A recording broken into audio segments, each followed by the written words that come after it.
bu ma demee école am naa problème mu vision naaj bi daf may lakk bëgg naa dem fu sori waaye duma ñemee dem parce que nit yi am na ñu ma bëgg am na ñu ma bëggul ma amee 20 ans bëgg naa am jëkkër.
Antoine kanu benininga mogo beninyoro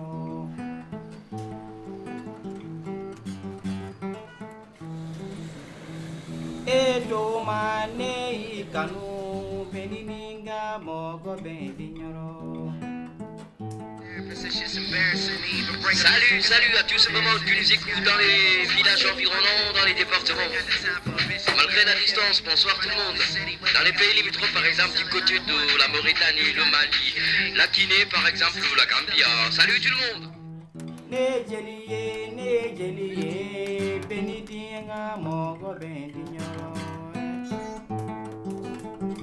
Suma magee bëgg naa liggéey mécanicien.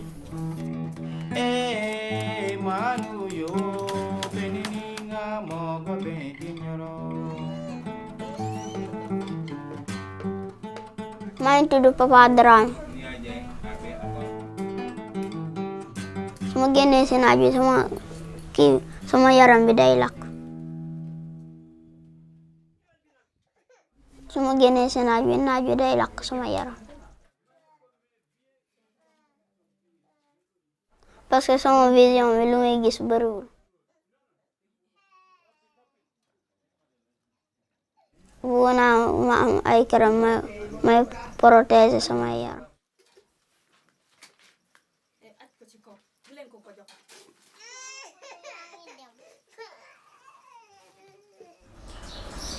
Bon, l'albinisme, c'est une maladie génétique donc, qui est liée à l'absence de la mélanine dans la peau. Et naturellement, cela a comme conséquence la fragilité de la peau et des yeux. Ce qui fait que les albinos, ils ont un déficit. Ils sont plus exposés par rapport aux rayons solaires, dont la conséquence peut être amenée à des risques de cancer de la peau, à des risques de complications ophtalmiques s'il n'y a pas quand même un suivi régulier.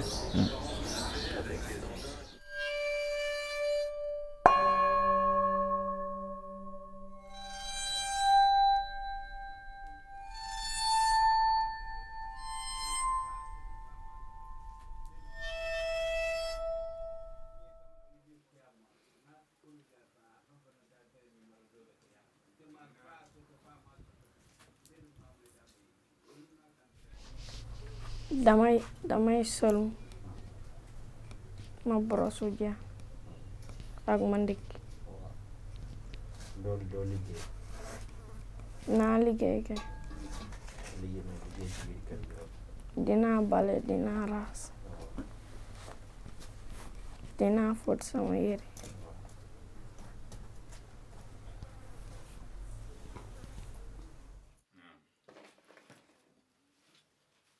li may yëg daal mooy benn affaire yàlla sedd na ma ñu naqadee yor ci toppatoo dund bi moom yàllaa ko yor moo koy may jàmm moo koy xañ jàmm mais fi ñu toll li ma jaaxal ci ñoom mooy seen wér gu yaram ak seen njàng moom laa yëg ne xaw na ma def problème tuuti te problème boobu aussi maa ngi ko wekk ci loxol yàlla di ci ut ndimbal ci biir ak ci biti lu ma ci waay mën a dimbale bugg naa ñu dimbale ma ko deuxième fois bi bugg naa ñu dimbale ñu bu fekkee am nañ kattanam ñoom ñi nga xam ne war nañu mën a dimbale case de santé boo xam ne ñoom spécial ñoom albinos yi ñoo koy moom bugg nañ loolu parce que li tax ma wax ko bu ñu demee ci yeneen case de santé yi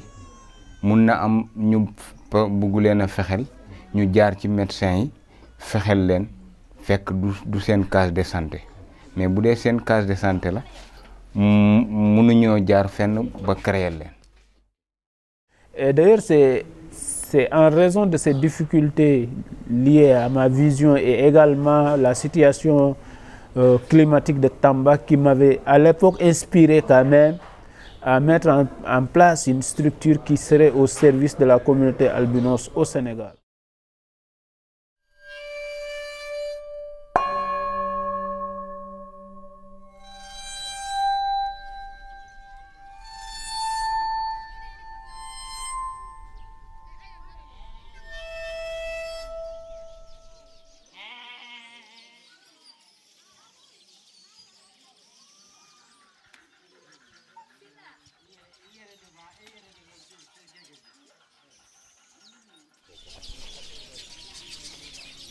Problème benna nem bora tilena aben sokore abe digina fana plana mumbala ntumbe école la nembe tableau ni seke tableau ni nyama fele sebiri na be kembolo flade dindi ni sekaay ora nya karambla bar nyamo ko sorom be sekendema pour que karaninke ore kadini sa wala compagnie kono wende ma pour de la mbama pour mfari kenya utumbe tout sema fana dondia ma ambadum bu bari fana dia ma barobe arrêté la c'est ça nante tout sema soro ante pordi soro ante wari soro ante fous.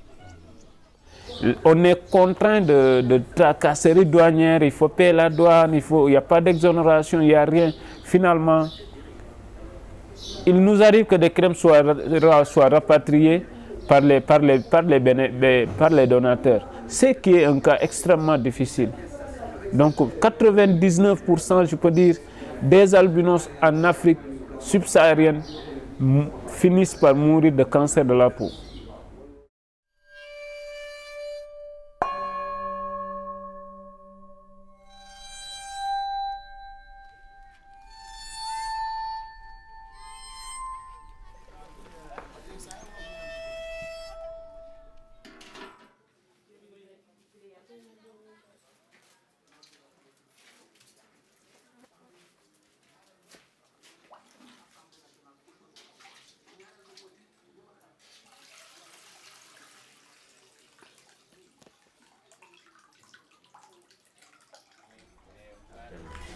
Actuellement man kay sama problème mooy naaj bi ak vision bu ñuy jàng ji.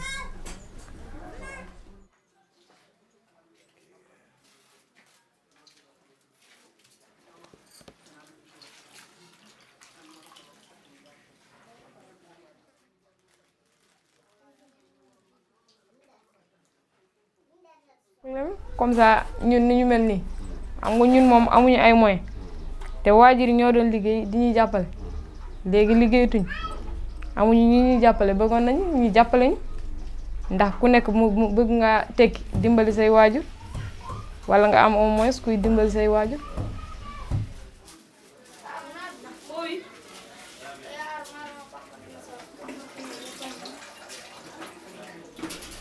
buñ la séenee rek dañuy yuuxu naan di la woo puune fekk doye wuñ la dara dañ lay woo rek wala ñu ne tufli leen seen yére yi kii puune la sinon sa yaay day am doom puune.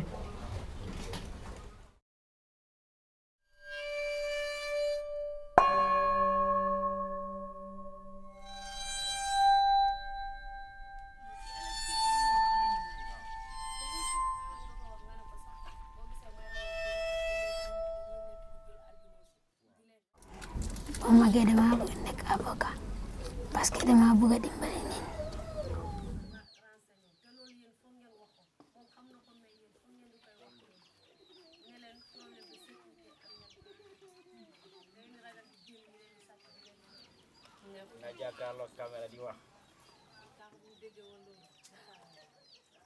Dama nekkoon di dem Arab léegi mu saagam léegi ma ñëwaat ma fay après mu jël sama bopp bi xoos ko si miir may ragal sama dëkkandoor.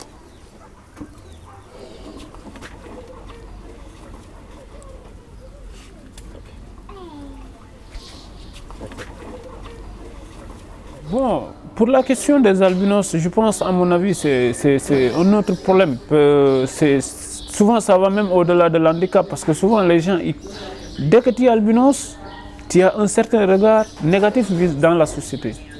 Donc, le niveau de stigmatisation, il est tellement fort au point que tu ne peux ni te retrouver au sein de la famille normale, mais tu te trouves pas non plus au sein de la famille handicapée.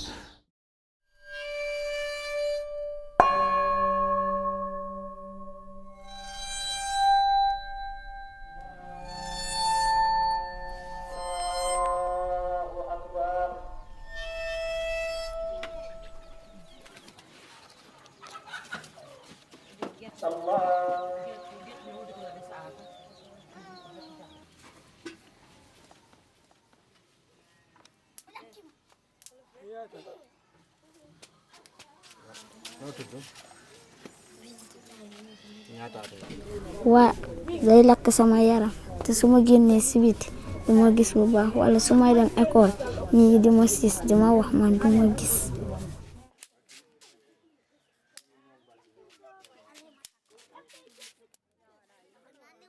am na suñu nekkee fee am na ñu may wax puune waaye ma loolu mënuma ko mun waaye ñun dañuy jote. su ma nekkee suñu arab bi fee am na ñu may wax puune waaye man duma ko mun waaye dañuy jote.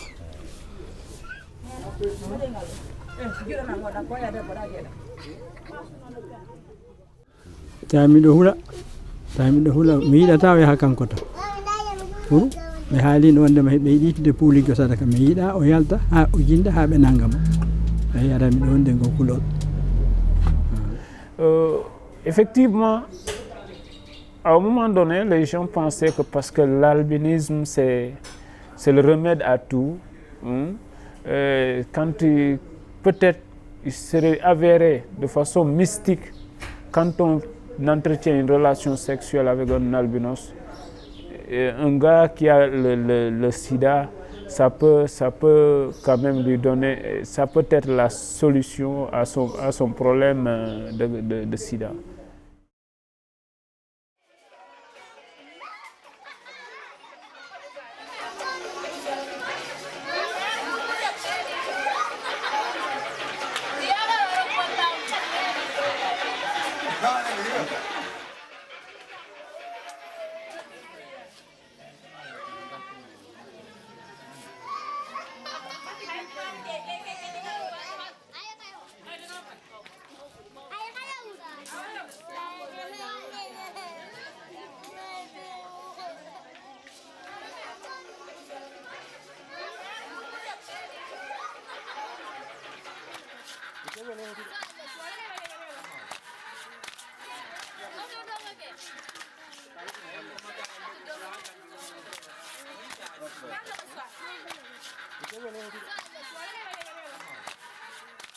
Sans cette attention et cette solidarité collective, je pense que le vécu des albinos sera encore plus désastreuse.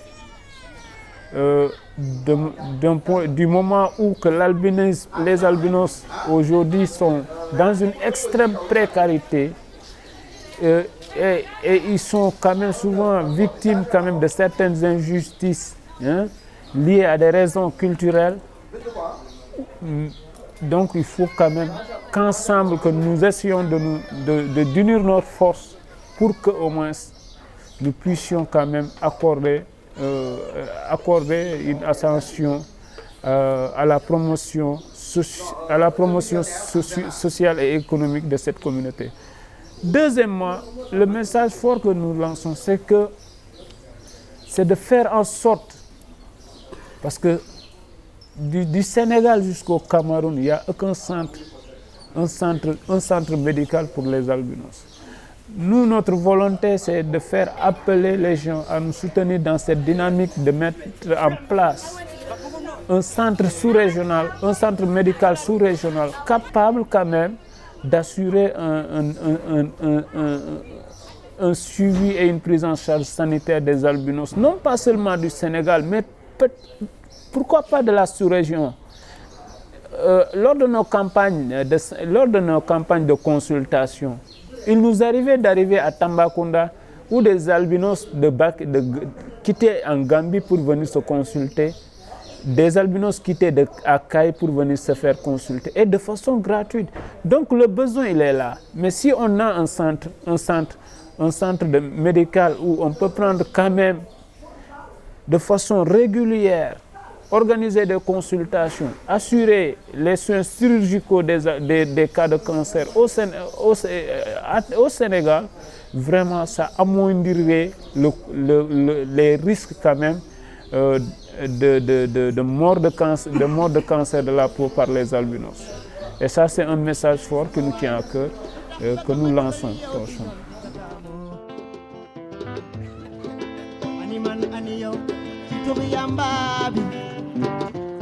Duma ko nangul jam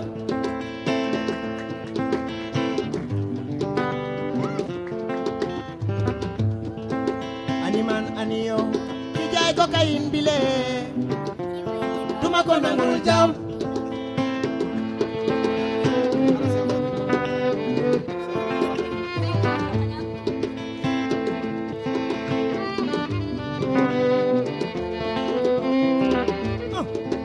Sama waay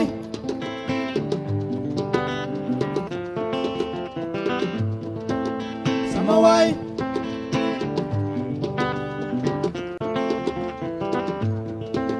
Sama waay lu tax bëgg ma encouragé ci yoon bi nga taamu Animan aniyo ci jël héroïne bi lee duma ko nangul jam maa ngi tudd Papa Dramé Animan aniyo ci jël doom yi lee di ko naan duma ko nangul jam su ma màggee bëgg naa liggéey mécanicien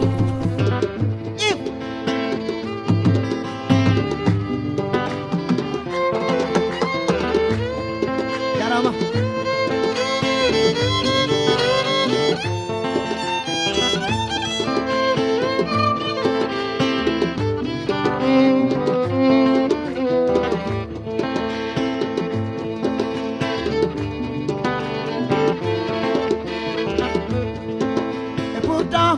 bu ney ko ni ñoo daan foo dire